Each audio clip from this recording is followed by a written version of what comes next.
দেখুন দেখুন ওই যে ওরা পুরো পাড়া জুড়ে এই ছেলেগুলো রীতিমতো প্রত্যেকদিন আমার পাড়ায় ঢুকে গালিগালাজ করে। এই ছেলেগুলোই প্রত্যেকে গালিগালাজ করছে। এই মাত্র আমরা বেরিয়েছিলাম, এই মাত্র বেরিয়েছি, এই ছেলেটা এর বাড়িতে দাঁড়িয়ে, এই ছেলের বাড়িতে দাঁড়িয়ে, ছাদে দাঁড়িয়ে গালিগালাজ করছে। বন্ধুরা, তোমাদের কাছে আজকের এমন একটা ভিডিও দেখাবো, ভিডিওটা দেখার পর ভিডিওটা তোমরা শেয়ার করবেন।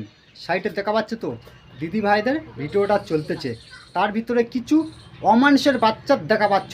এই অমানুষগুলো এই দিদি ভাইদের সাথে কিভাবে নোংরা ব্যবহার করতেছে, বাজে বাজে খিস্তি দিচ্ছে। ওর দিদি ভাইয়ের কথাগুলো শোনো, তারপরে এই কুকুরগুলোর আজকের ভালোভাবে সোশ্যাল মিডিয়ায় আমি শিক্ষা দেবো।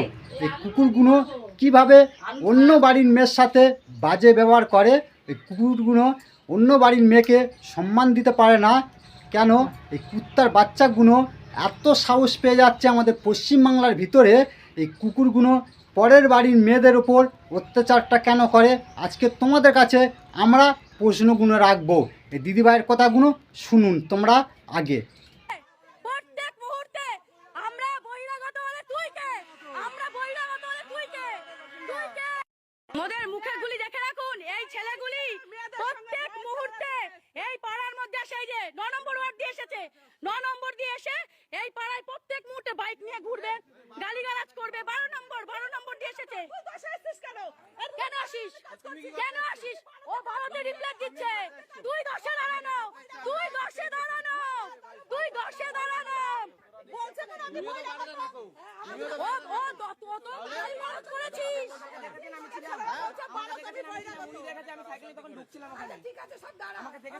তোমরা কিন্তু শুনেছো এই দিদিভাইদের সাথে বাজে কথাগুলো বলেছে।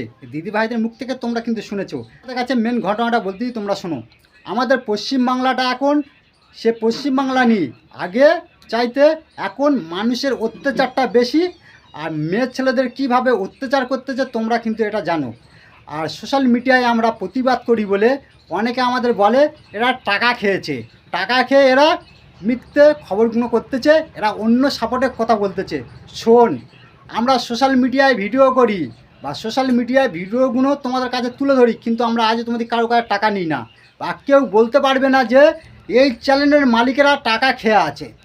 একটা কথা বলি শোনো, যেটা আমাদের কাছে অন্যায় হয় সেই জিনিসটা তোমাদের কাছে আমরা তুলে ধরি। এই যে দিদিভাইয়ের সাথে এই কিছু অমানুষের বাচ্চারা এই দিদিভাইগুলোর সাথে বাজে ব্যবহার করেছে, সেটা তোমাদের কাছে আমরা তুলে ধরলাম। কিন্তু আমাদের ভিডিওর মাধ্যমে অনেকে কমেন্ট করে বা হুমকি দেয় যে তোকে দেখে নেবো, তোকে এই করবো, তাকে এই করবো, কিন্তু এইগুলো মুখে বলে, কিন্তু সামনে এলে টিকতে পারবে না, এইটুকুনি আমরা জানি। আজ তাদের বাড়ির মেয়েদের সাথে এরা কিন্তু যদি নোংরা ব্যবহার করে তারা কি বলবে? তারা তো প্রতিবাদ করবে। এই কারণে আমাদের পশ্চিমবাংলাটা মানুষের হিংসার চাপটা বেশি, আর মানুষ হবে না। বিশেষ করে এদের একমাত্র মানুষ করতে গেলে পরিবর্তন করতে হবে। পরিবর্তন না করলে এসব কুকুরের বাচ্চারা সাহস পেয়ে যাবে। সাহস এমন পাবে, দুদিন বাদে তোমার বাড়ির বোন, দুদিন বাদে তোমার বাড়ির মা, তোমার বাড়ির বউ বাইরে বার হতে পারবে না। এইটুকুনি মাথায় রাখবে। ভিডিওটা বেশি বড় করলাম না, এই তোমাদের ভিডিওটা তোমাদের কাছে তুলে ধরলাম। ভিডিওটা ভালো লাগলে ভিডিওটা শেয়ার করুন। ভালো থাকুন, সুস্থ থাকুন। আর মা বোনেদের একটু সম্মানটা দিন। তোমরা সম্মান না দিলে দুদিন বাদে তোমার বাড়ি মেয়ে আছে, তুমি যেরকম ব্যবহার করবে তোমার মেয়ের সাথে অন্য বাড়ির ছেলেও ব্যবহার করবে। এটা মাথায় রাখবে। মাথায় রেখে তবে চিন্তা ভাবনা করে অন্য বাড়ির মেয়ের সাথে বাজে ব্যবহারটা করতে যাবে। বুঝতে পেরেছো? আর ভিডিওটা এইখানটা শেষ করলাম।